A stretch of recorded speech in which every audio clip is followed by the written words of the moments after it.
जो कर्नाटक का ये चुनाव है, जो तिदम चुनाव चल रहा है, उसमें भी इस राजनीतिक गतिविधियों का असर पड़ेगा।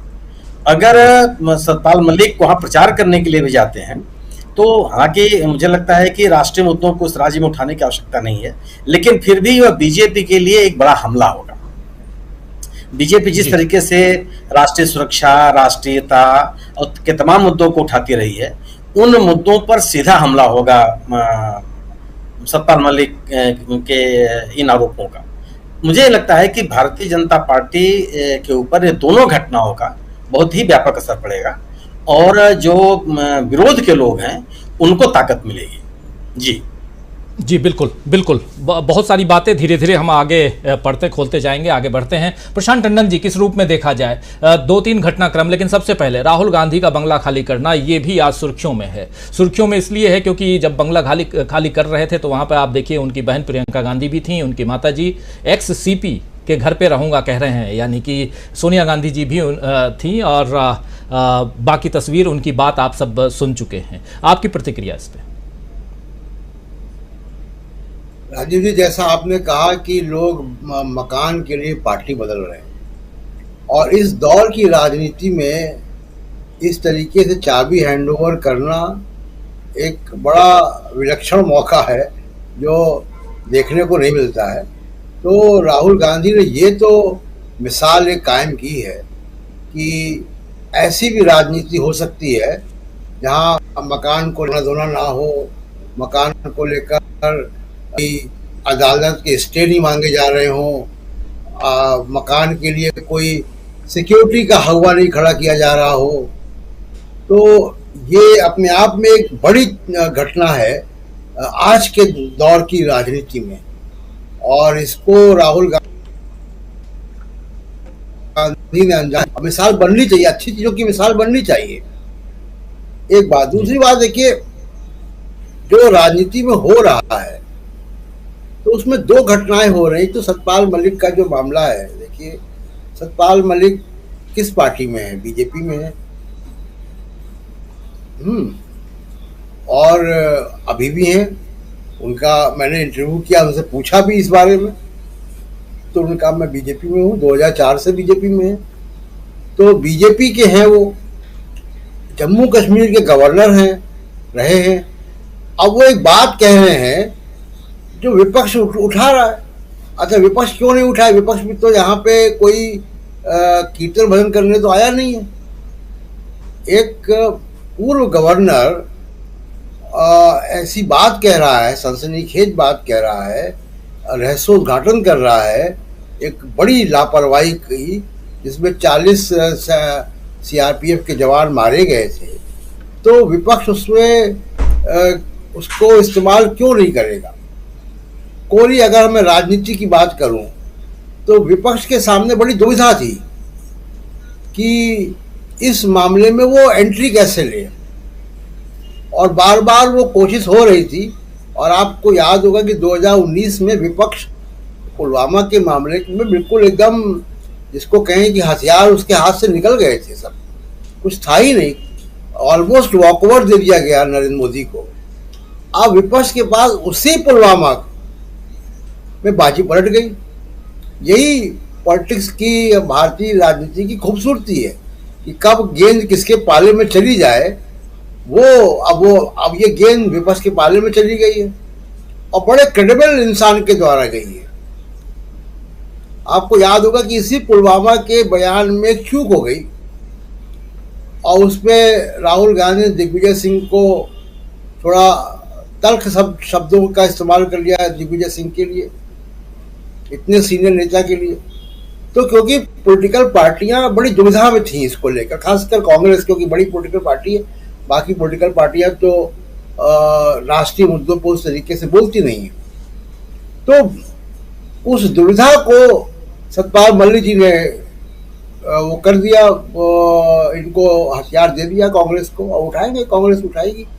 क्योंकि और अब जो सीबीआई का हो रहा है, सीबीआई का नोटिस इनके ऊपर गया है। आप याद कीजिए कि उसी इंटरव्यू में तो हमसे कह रहे थे ये सतपाल मलिक कि सीबीआई ने इनसे कहा कि आपको हम दफ्तर नहीं बुला सकते एक हमारा सर्किट गेस्ट हाउस है, वहां आप चाय पीने के लिए आ जाइए, बात बता दीजिए। ये चले गए, उन्होंने बयान दे दिया। ये तो पिछले साल की बात है। अब उसके बाद सीबीआई ने कुछ नहीं किया। जिसके खिलाफ इन्होंने आरोप लगाए उनसे कोई पूछताछ हुई, उसकी जानकारी पब्लिक डोमेन में नहीं है, और नहीं है तो इसका मतलब है कि नहीं हुई है पूछताछ। अब दूसरी बात यह कि देखिए, वो घोटाला अगर सतपाल मलिक उसको नहीं रोकते तो वो गड़बड़ होती। सतपाल मलिक ने तो उसको रोक दिया, वो दोनों फाइलें निरस्त कर दी, चीफ सेक्रेटरी से तस्दीक भी कर दी कि हाँ भाई वो फाइलें पहुंच गई, निरस्त हो गया, सब लिख गया फाइल में। तो वो तो घोटाला हुआ नहीं, तो जो घोटाला हुआ नहीं उसकी जांच क्या होगी?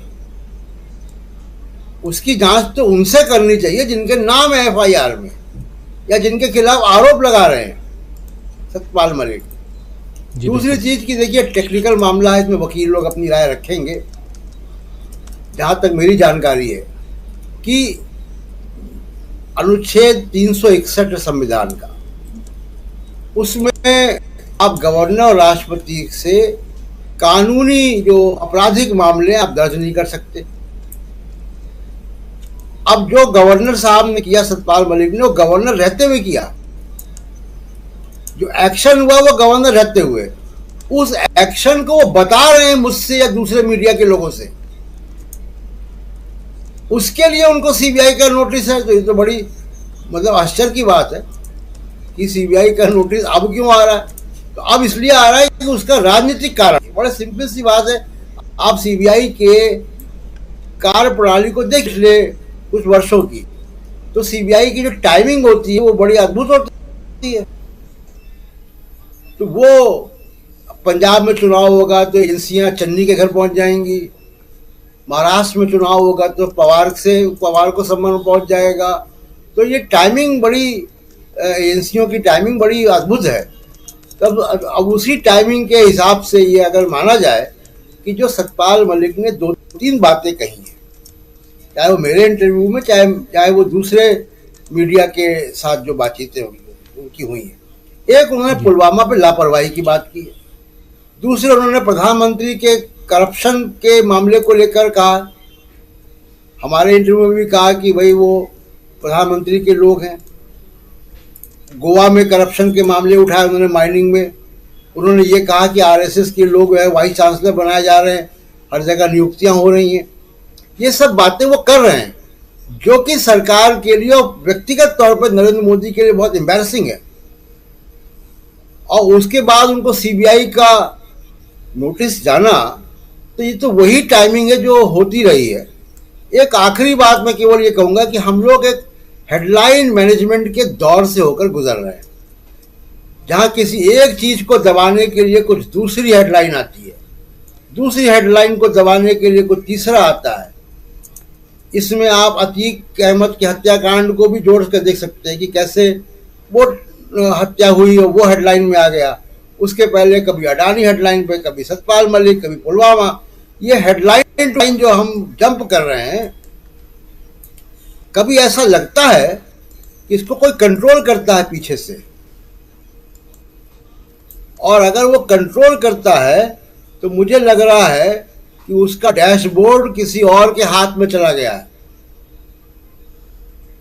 क्योंकि अतीक अहमद को हेडलाइन से बाहर करके और सीबीआई के द्वारा, यानी सरकारी तंत्र के ही द्वारा, सतपाल मलिक को वापस हेडलाइन में लाना, तो उससे मुझे लग रहा है कि उस डैशबोर्ड की हैकिंग हो गई।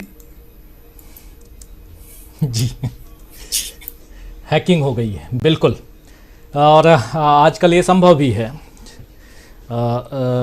बढ़े आगे, और संजय जी आपके पास आना चाहता हूँ। संजय जी, किस रूप में देखा जाए, बहुत कुछ अभी, चूंकि ताज़ा तरीन पिछले इसी महीने 7 तारीख को इंटरव्यू डीवी लाइव के लिए ही प्रशांत टंडन जी ने किया था, उस पर हम लोग कई बार चर्चा कर चुके हैं, बहुत सारी बातें। लेकिन सत्यपाल मलिक जो हैं वो सुर्खियों में बने हुए हैं दिन भर। हालांकि जब गिरफ्तारी की बात आ रही थी तो तमाम चैनलों को पलट